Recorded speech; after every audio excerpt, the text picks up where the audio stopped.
see, we've got something here that is a little less than usual. This is a Fender Contempo,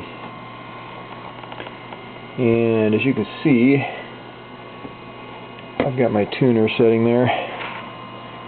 16-foot bass, 8-foot bass, 4-foot bass.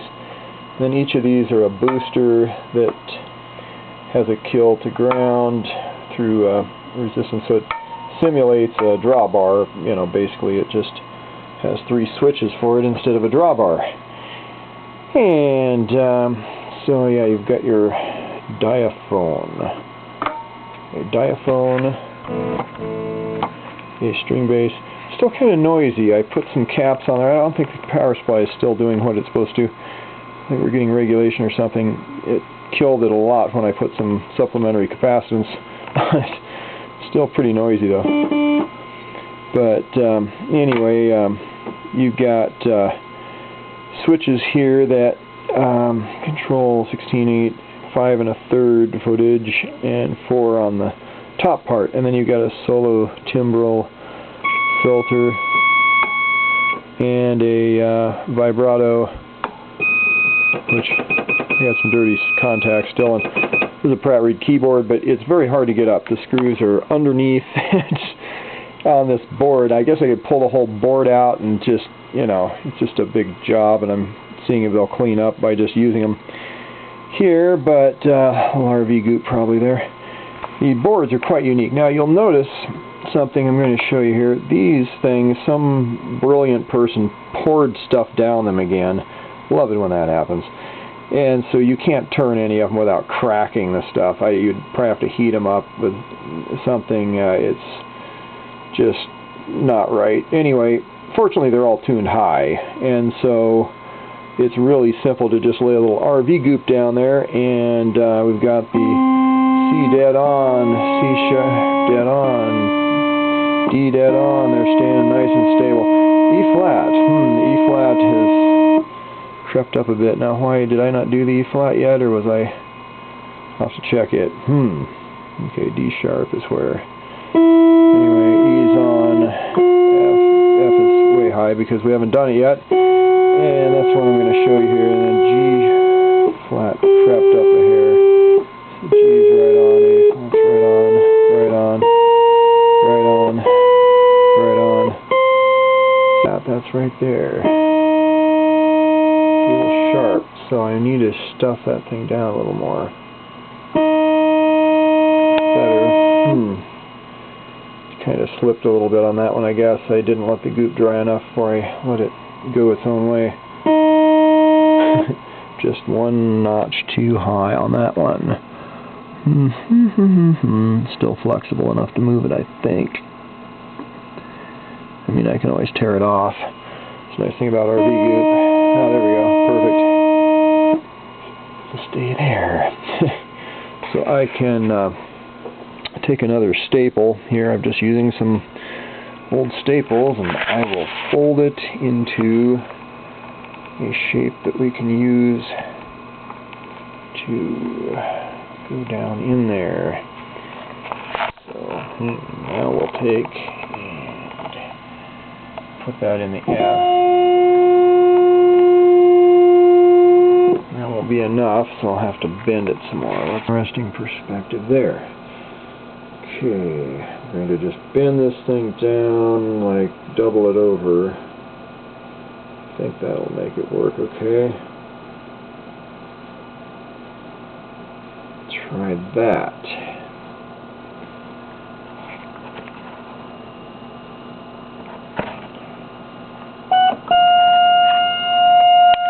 Kind of careful with these. That one was broken. I had to do microsurgery on that. 2 wires sticking out maybe a millimeter in the hole. I mean, that was a difficult one. Took me a couple hours to rebuild that coil. There we go, that's perfect. Where do you get a coil for a Fender Contempo? I don't know. These are dual coils, kind of unique. And we're going to put a little bit of RV goop right there. Tag that Hummer right on there like that. Okay, now you have seen the trick. And I've saved a few organs like this that, you know, I mean, it would have cost a fortune to get all the new coils in it. I mean, to manufacture something that would be in those spec.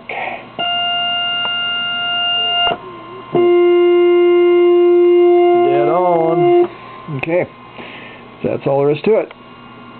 When they're tuned high. Now, of course, if they were tuned low, you would have a different issue. You would have to remove some material. You could always drill out some of the ferrite, I guess, and that would probably do it. But anyway, as you see, 4 oscillators per card. There are 3 cards here for 12 oscillators, of course. The footages are coming right off. I had a few connection issues. None of the other stuff failed. All of it worked.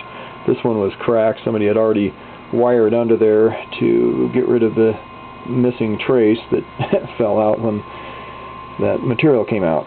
And I was able to do some cleaning, get some cleaner in on the contacts under there. You can do it that way if you don't want to pull the keyboard out. And of course, these all need a lot of cleaning. Some of these got actually cracked. I had to do an epoxy buildup and create new pivots for some of these things, and they are quite nice now. But I mean, these kind of switches they're always a little funky. They sometimes, I mean, you just barely touch them and they go, you know. So it might be that there is a better way to do those, but that's the way they did them. Oh, somebody, there used to be a socketed LDR here, and somebody put it hanging out in the breeze here. I'm going to have to attach that to something with RV goop probably. Since I like RV goop because you can always pull it off. It snap, you know, it just some pretty amazing stuff. I'm giving him a commercial here. This Wally has it.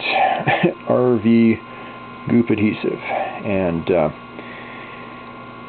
okay, well that's pretty much the outline of the Fender Contempo. Maybe we'll play it when we get all back together and get all those keys to stop being crackly. Okay. It's nice.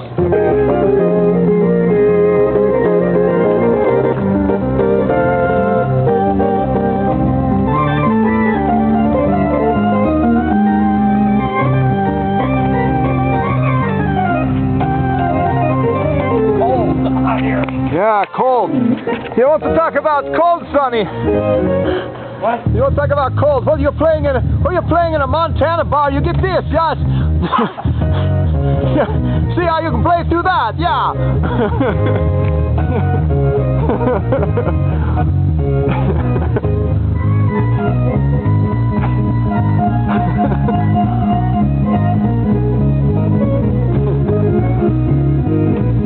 Guess we don't have it tight enough yet.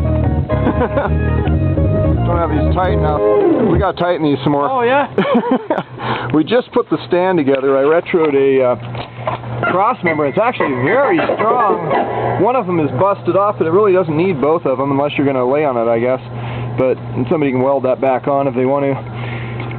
And but yeah, the new front panel job. We still have to find a switch for this. We got to find a switch cover. Just a little bit of snowflake there, won't hurt anything. So, no. Rock and roll. Yeah. Now we'll clean up.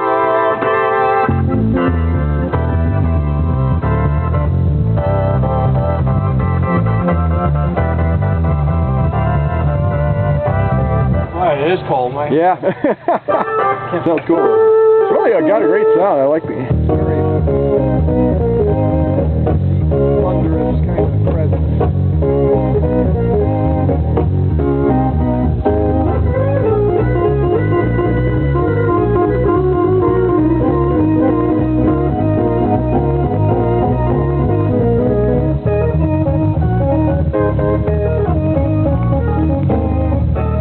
It's way too cold.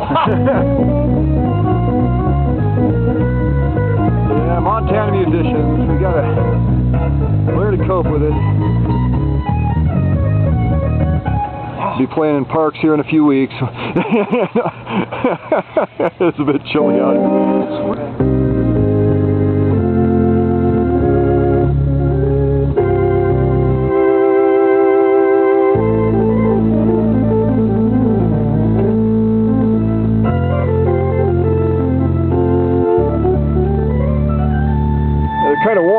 that's your speed control. That's your speed control. That's the solo timbre. And this is tremolo. This is vibrato. Here. Yep.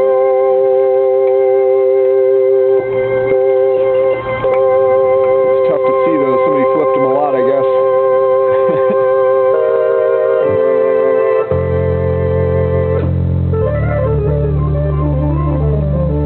Great bass. Yeah, sounds good through this KB300. We're playing through an old KB300. It's my first piece of gear, 1985.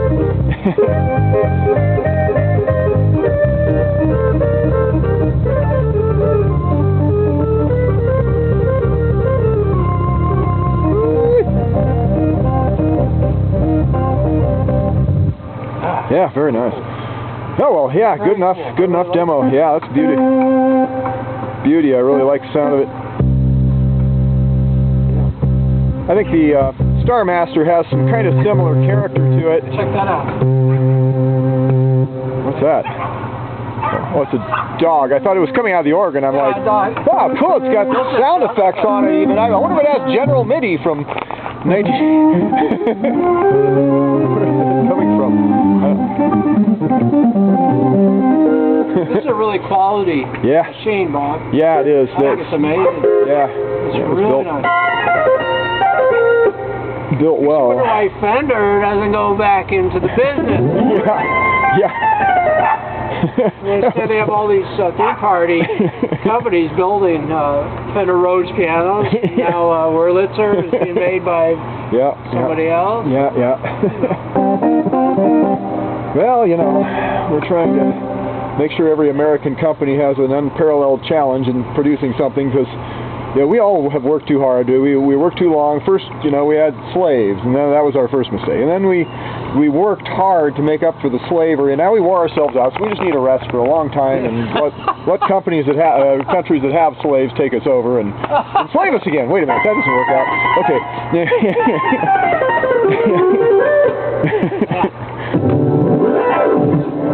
All right. Got a little snowflake in there. Oh yeah. Oh yeah. Well, it'll evaporate. It's not going to hit anything. It's the beauty on these things. The contacts are all pretty well tight. Great tonality. Oh, it does. Yeah. Beautiful. And whatever that top note issue was, it worked out. What's that? It was some issue of connection, I guess. That may have been a similar thing. It may have been a return contact on that top note. Oh. And I was sitting there trying to figure out why it was there, and it may have worked itself out because the contact finally cleaned. It was a snowflake. Yeah. Well, yeah. Get a little snow on it. Never hurts. This has a great feel. The keyboards. It's nice, clean snow here. It's hardly been played. Yeah, it's awesome. Yeah, the keyboard didn't need anything. It really is a pretty excellent feel. Oh, man, that honks, dude. Yeah. Yeah. Having those drawbars kind of things.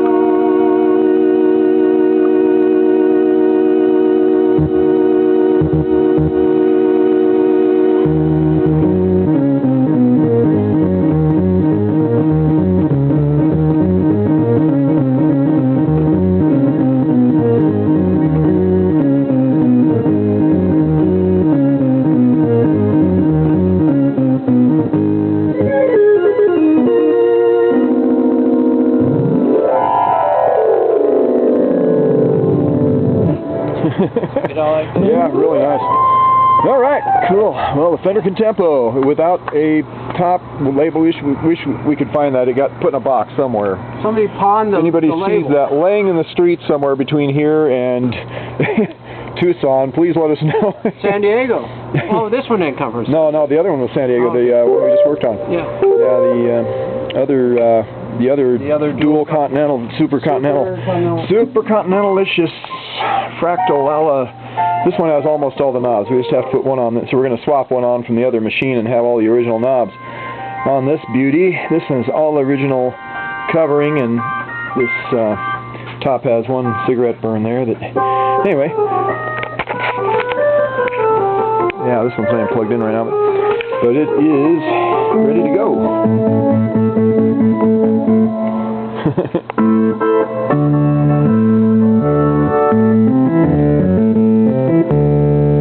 Yeah, really honks. Yeah, that thing has a lot of flexibility. Rock and roll machine. A lot of mixtures possible. All right, well, that's it for today, folks. All right. Signing off. See ya. Woo! From Big Sky Country.